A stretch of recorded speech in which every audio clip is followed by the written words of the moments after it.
थोड़ा सोचिएगा कि दक्ष प्रजापति की पुत्री है सती मैया। दक्ष प्रजापति की बेटी है माता सती और दक्ष प्रजापति की पुत्री माता सती है।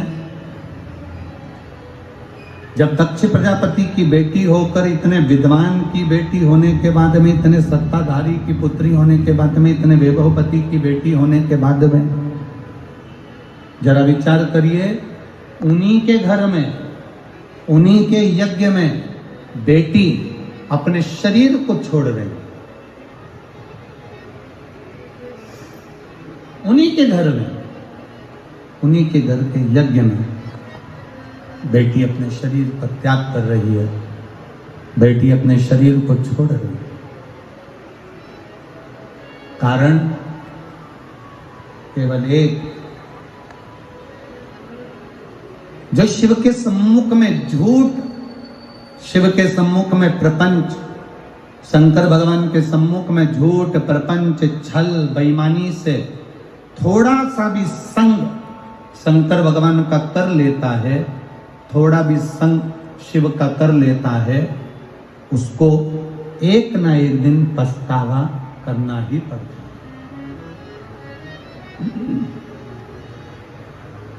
एक बात अपने भीतर उतारिएगा, बहुत ध्यान से अपने अंदर एक बात को उतार कर रखिए।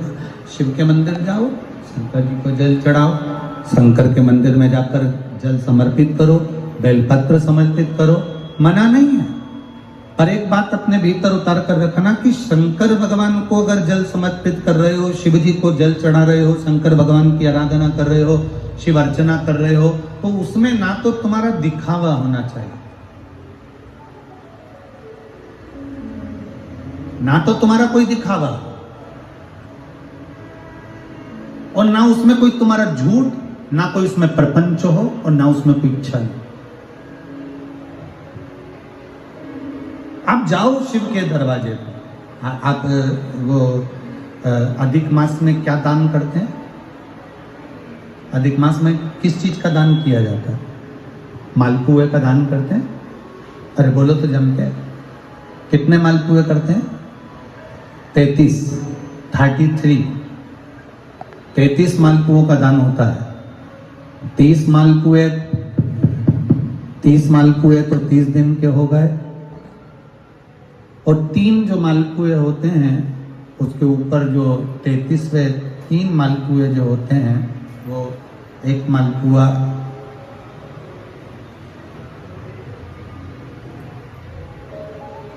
33 मालपुए में से 30 मालपुए 30 दिन के, और 31वां नंबर का जो मालपुआ होता है, वो हमने अगर हमारी बेटी के घर का कोई अन्न पाया हो, हमने अगर अपनी बेटी के घर का कोई भाग ग्रहण कर लिया हो, हमने अपने अगर बेटी के, बहन बेटी के घर का कोई चीज खा ली हो, तो हमको दोष ना लगे। 32वें नंबर का जो मालपुआ होता है, वो हमने अगर किसी संत, गुरु, ब्राह्मण, साधु, सन्यासी, तपस्वी, साधक, उपासक, किसी विप्रजन, किसी ब्राह्मण जन के घर का यदि हमने कुछ खा लिया हो, तो उसका दोष न लगे। यह 32वें नंबर का मालपुआ होता है। और 33वें नंबर का जो मालपुआ होता है, हमने किसी के घर का सूतक या सावड़ का खा लिया हो। सूतक सावड़ से मतलब है किसी के यहाँ कोई समाप्त हो गया, कोई शांत हो गया, आपको स्मरण में नहीं है, मालूम नहीं है, और आपने उसके घर का पानी पी लिया, उसके घर का भोजन ग्रहण कर लिया, या उसके घर का कुछ खा लिया।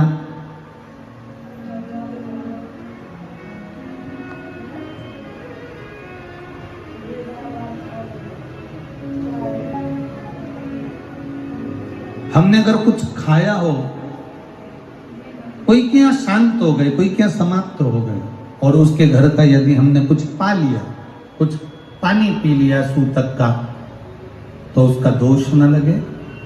और यदि सावड़ में, सावड़ से मतलब है कि घर में बच्चा हुआ, संतान हुई, बेटा बेटी हो गए, बच्चे हो गए, और उनके यहाँ सावड़ लगी हुई थी, इतने दिन का उनके यहाँ पर सावड़ था, उसके घर का यदि हमने अन्न खा लिया या पानी पी लिया या हमने कुछ ग्रहण कर लिया तो दोष ना लगे। इसलिए हमारे सनातन धर्म में 33 मालपुओं का वर्णन है, 30 दिन के तो वो और 3 वो।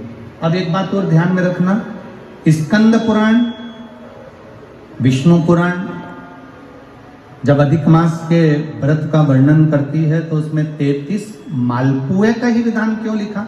इसमें रसगुल्ला नहीं लिखा, जलेबी नहीं लिखी, इमरती नहीं लिखी या कोई 33 सामग्री नहीं लिखी, तो 33 मालपुआ ही क्यों लिखा गया? उसका कारण केवल इतना है, मालपुआ जब बनता है तो उसमें बारीक बारीक छेद हो जाते हैं।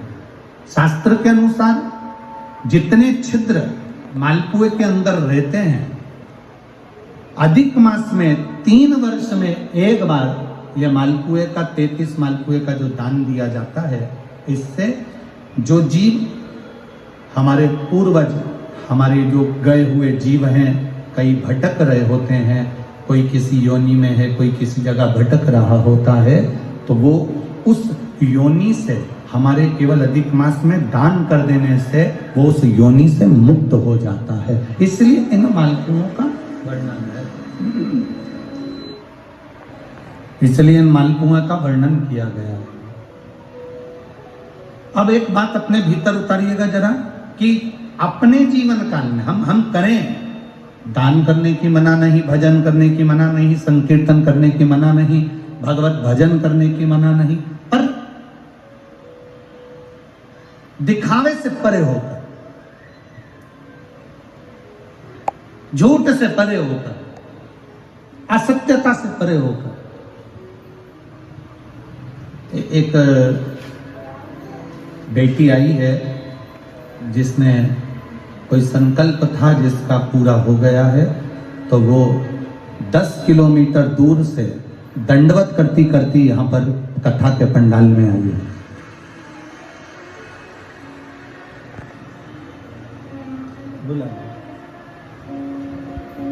इसका एक संकल्प था जो देवाधिदेव महादेव ने पूरा कर दिया, तो विनती करी थी कि 11 किलोमीटर की दंडवत करते हुए कथा के पंडाल में पहुंचेगी। एक बार जोरदार ताली बजाएं इस बच्ची को।